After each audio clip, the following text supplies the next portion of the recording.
in this time of pseudo-lockdown, a lot of people are talking about politics who ordinarily wouldn't be talking about politics. And some are actually saying, we need an election federally. And people are saying the Prime Minister doesn't want an election. Others say, well, we don't believe that. Yvonne Robertson is a Conservative candidate in Don Valley West in downtown Toronto. She joins me right now because I want to put the question to you. Should we have an election this summer during the pandemic? I hope not. I don't think that this is smart politics. We need to prioritize people's health. We need everyone to stay home if they can. We need to get people vaccinated, and then we need to get everyone ready back to school. But you want to be in the House of Commons as soon as possible, so I guess you're fighting against your own interests there. Should we have one next fall? Hopefully the pandemic will be over.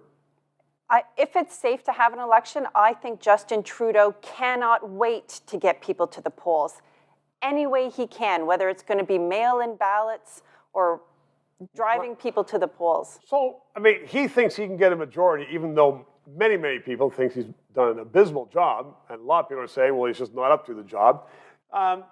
If there is an election, what should the issue be? Should it be his leadership? Should it be his failures during the pandemic? I think in Toronto, people are sick and tired of performative politics. What's that? Politics where there is dramatic grandstanding, where we don't get to the truth behind real issues, where we are, for all intents and purposes, filibustering committees, where we don't understand why there are so many cover-ups and lack of transparency. So what should the issue be then in the next election? Should it be healthcare? Should it be competence? Should it be, are people interested in getting rid of a government because it's been corrupt? Without a doubt, beyond COVID, right, the number one priority for every Canadian will be our economic wherewithal, our financial and fiscal health. We need to... That's sort of boring, though. That's not to grab people's interest, is it? Is the Conservative Party going to run on fiscal probity?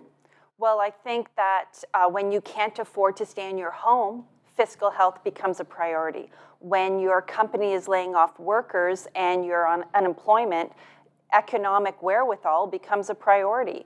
And the reality is private companies are under stress. I'm a business owner. I run 2 businesses.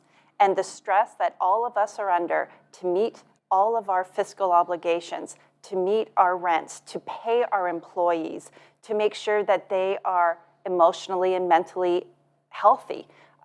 Employers are carrying a heavy burden, and we need to keep an eye on the Canadian dollar. And the Canadian debt? The debt is, I mean, you can't not keep an eye on it. I mean, it's this big elephant in the room. And Yvonne Robertson, I have to keep my eye on the 3 minutes. 3 minutes, thank you very much. Our Prime Minister, Justin Trudeau, recently stood up in the House of Commons and prefaced his remarks by saying, and we will only work from the facts, quote, unquote, and then proceeded to lie by saying Britain was in a horrible, horrible third wave, trying to show, in fact, that Canada was not the worst in the world. Britain, though, had vaccines. Canada did not. And this was not reported in the mainstream Canadian media, the media paid for by Justin Trudeau. All of which, I'm telling you, is that it's important to have this 3-minute interview. Please subscribe, ask your friends to subscribe, and press that PayPal thing so we can continue on to bring you the news you otherwise might not know.